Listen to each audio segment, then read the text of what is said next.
Yes, that's right. Good. Thanks very much. There we are. It's all settled. Dinner reservations for the four of us. Honey, is this something we really want to do? Sheila, we can't come all the way to Catalina and run into Lauren and Scott and not have at least one meal with them. Oh, I just don't want to share you with anyone.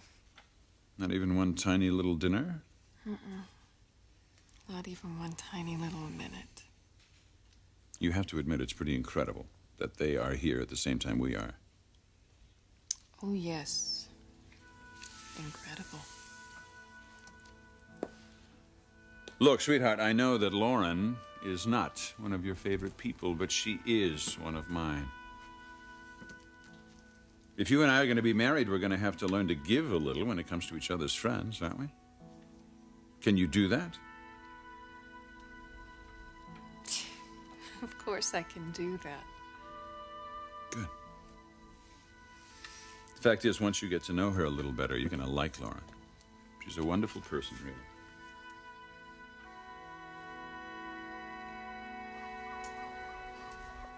I cannot believe this. You knew Sheila was alive? Apparently you did too. When did you find out? How did you find out? I have as many questions as you do, Lauren. I don't think so. Oh, I think so. How did you find out Sheila was alive? Who told you? And what is this marriage to Eric Forrester all about? And what the hell are we doing on this island? You knew that Eric got married last spring. You never told me it was Sheila. Why didn't you try to stop it? Oh, I tried, believe me. So why the hell didn't you? It wasn't that simple. Does Eric know about Sheila's past? No. And you didn't tell him. This I find astounding. So now that you've asked me a few questions, I'd like to ask you a few. What is going on with the two of you?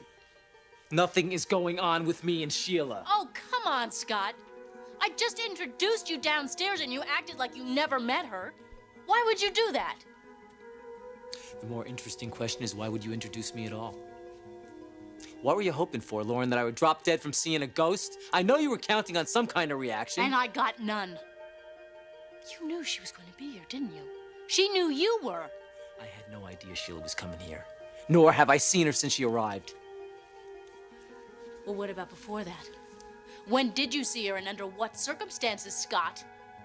What are you up to with that woman?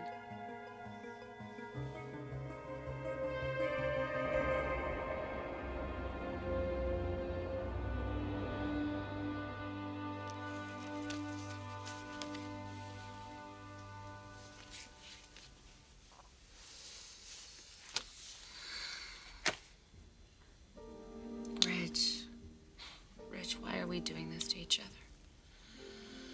Why are you doing this to me?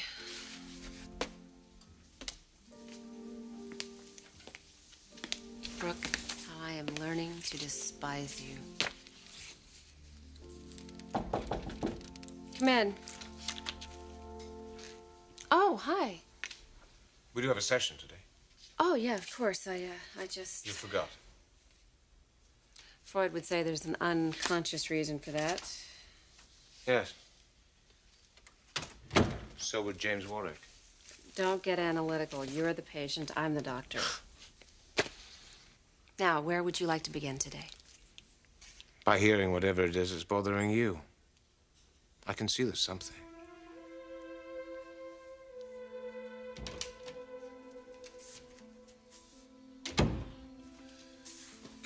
Relax here. This craziness. Taylor, what are you doing to me here?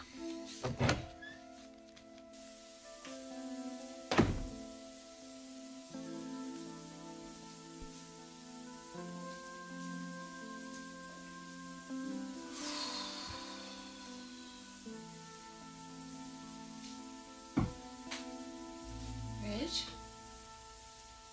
Who's there? It's me. Logan. Hey, I'm sorry. I'll leave. Ridge. What? Stay.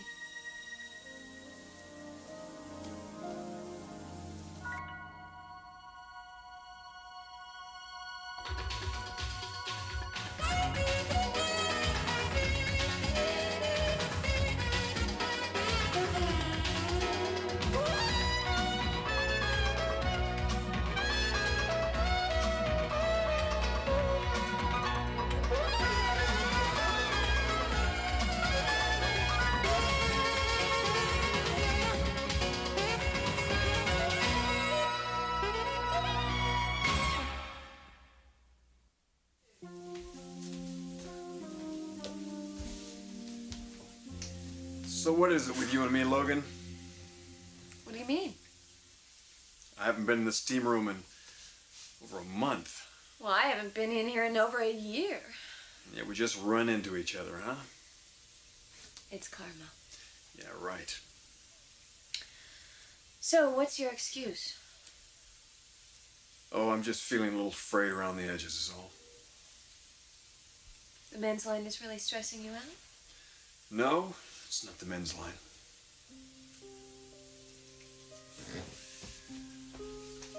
Actually, that's the one bit of sanity in my life. So what's your problem? Who said I had a problem? You haven't been in the steam room in over a year. What, are you just purging your pores? All right, I'm feeling a little stressed out. Well, you're expecting too much of yourself.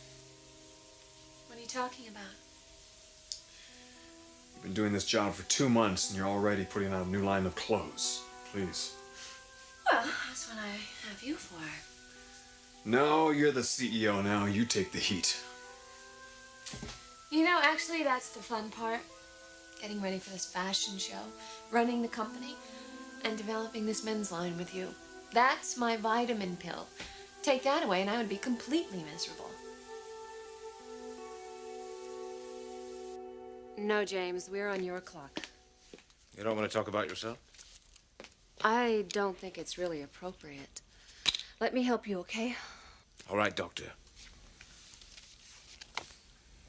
So how is Sophia? She hangs on. How are you? Can't complain. Sure you can. Let me rephrase that for you. I don't want to complain. Well, sometimes we need to complain. It's our pressure valve. Sophia's the one who deserves to complain, and yet she doesn't. Not because she's a martyr.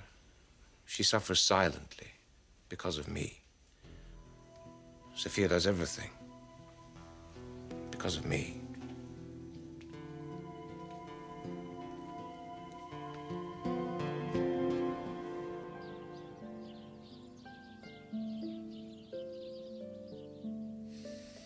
He's a pretty interesting guy, isn't he? Who? Lauren's husband, Scott. I suppose so. You seemed kind of intrigued by him. Me? Yeah, when Lauren first introduced him to you. I was still reacting to seeing Lauren. It's really something I still can't get over. That they'd be here while we're here. It really is a small world, you know that? Yes. A very small world.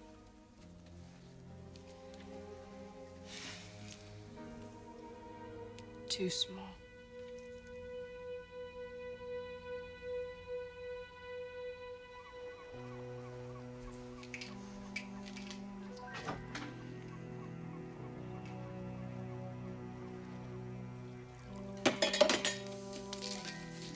Are you all right? Yeah, Taking medication. I'm fine, Lauren. Are you able to talk about this? Yeah. I want to talk about this. Good. So do I. Now, I want to know everything. I want to know every detail. What is going on between you and Sheila? And how long has it been going on?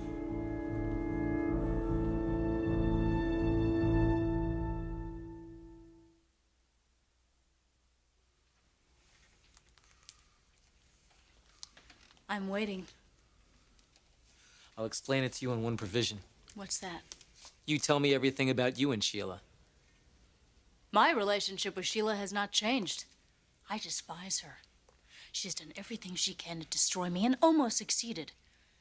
Well, I'm gonna bring her to her knees or die trying. And you, for some strange reason, don't share that sentiment. No, I don't. Why? After everything that she's done to us? What Sheila's done to us is a moot point now. Our marriage is ending. You want a divorce. That has nothing to do with Sheila or the past. When did you find out that she was alive? A couple weeks ago. That recent. She heard I was in the hospital. She came to see me. She came to Genoa City? Yes. She was in town behind my back and I had no idea? It's not like you care who come to see me, Lauren. Why did she come to see you? She was worried. About what? About me. Oh, come on. Give me a break. Yeah, I had the same reaction. Only there was no other reason why she would come except out of concern. Did she mention anything about me? No. She came to Genoa City for one reason only, me. She never stopped loving me, Lauren. She needed to tell me that.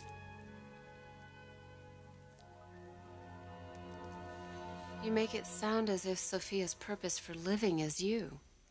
And that, in turn, sounds pathological, doesn't it? A person can't live her life for someone else and be happy, James. Not really. I used to believe that myself. But there are certain individuals, Taylor, certain rare individuals like Sophia, whose greatest joy in life is loving. And when the most fulfilling expression of that love is sacrifice, what should we fault her for that? Should we call her sick? When the joy and the happiness she gets from loving me cannot be denied. If you'd seen her before she got sick, the glow about her, the gentle radiance with which she greeted every morning, and all of it for me. I didn't ask this woman to be like this.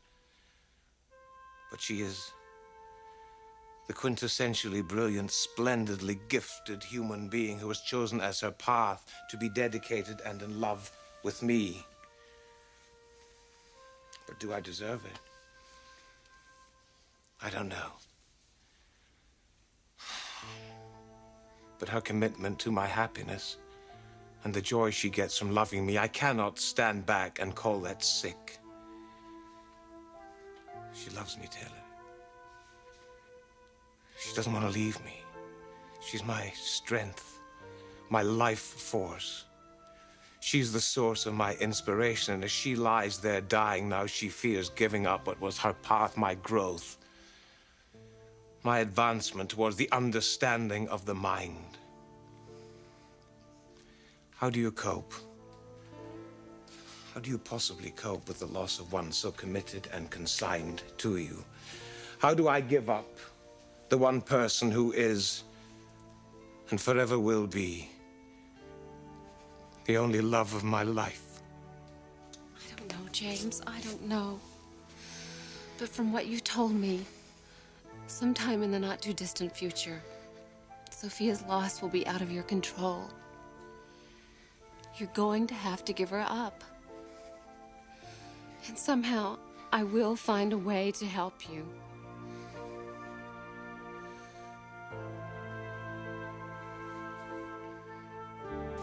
Are you telling me if you weren't running Forrester Creations, you'd be miserable? It sounds like you don't believe me. Well, Logan, I knew you before you were running this company, and you were anything but miserable.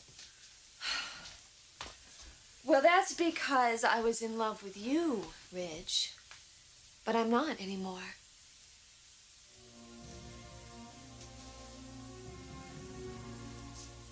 I have replaced my love for you with a position of power and influence.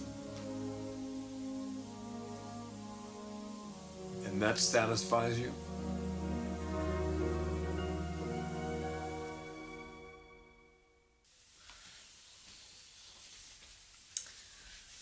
There's obviously no replacement for love. So your position at Forrester is not exactly everything it was cracked up to be? It's getting better. What does that mean? With you as my right-hand man, how could I possibly go wrong? Oh, I thought Davis was your right-hand man. Yes, but I am talking in the creative arena. Ridge, before you came to do these designs for me, I lived in a constant state of anxiety. I mean, I dreaded the thought of even making an artistic decision. I'd never done that before. And then you came along, one of the top designers in the world, and I was suddenly aware of what we could accomplish as a team, and also what my abilities were that I never knew I had. And it was all because of you, Ridge, and your enormous talent. I know this all sounds terribly ingratiating, but I'm not trying to be. I really do appreciate everything that you've done for me. My life would be misery on so many levels if it wasn't for you.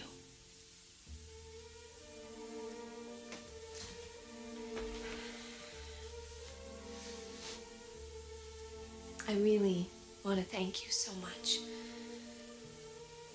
And if there's anything that I can do for you to help make your job easier, make it more fulfilling, please don't hesitate to ask me. You have done so much for me. I'd like to give a little back.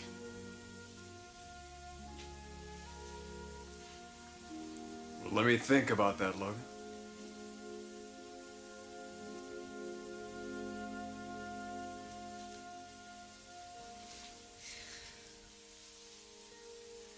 Maybe there is something you can do for me. Sheila, I want you to be personable tonight. This is very important to me. Eric, of course I can be personable. Then what is it? Don't you want to be? Oh, for heaven's sake. Honey, I'm just being protective. Of what? Our time. You're the one that's told me over and over again how little we've had. We finally get away and what happens? We run into someone. Well, can't you tell them we'll see them another time at a showing or something? It's not very likely we're going to see Scott and Lauren again together. They have very demanding schedules. No, Sheila, I'll make you a promise. We have dinner tonight with Lauren and Scott, and then the rest of our time is alone, all right? Oh, yes. Until we see them tomorrow morning for breakfast. No, we're not going to have breakfast with them or lunch or a walk on the beach or anything else. There's nothing Lauren can say to change my mind about that. The rest of our time is ours. But tonight, we're having dinner with them. You and me and Lauren and Scott. You'll see. It'll be a night we'll remember for a long time.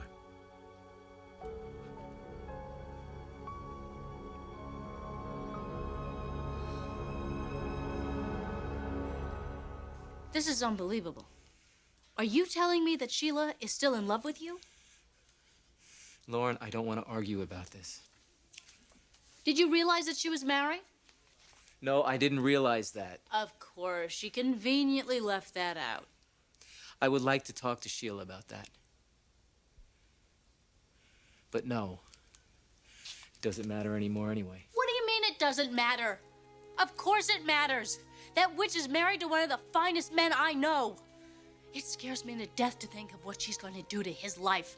And I'm going to stop it, and I'm going to stop it tonight. Don't. There are other sides to Sheila. Oh, right. If you want to believe that, fine. But I think she's a dangerous, lying, conniving bitch. And she's going to destroy him if I don't do something about it.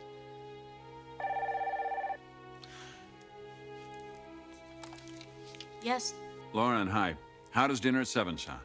That sounds wonderful, Eric. Good. I'm looking forward to it. So am I. Scott and I will see you there.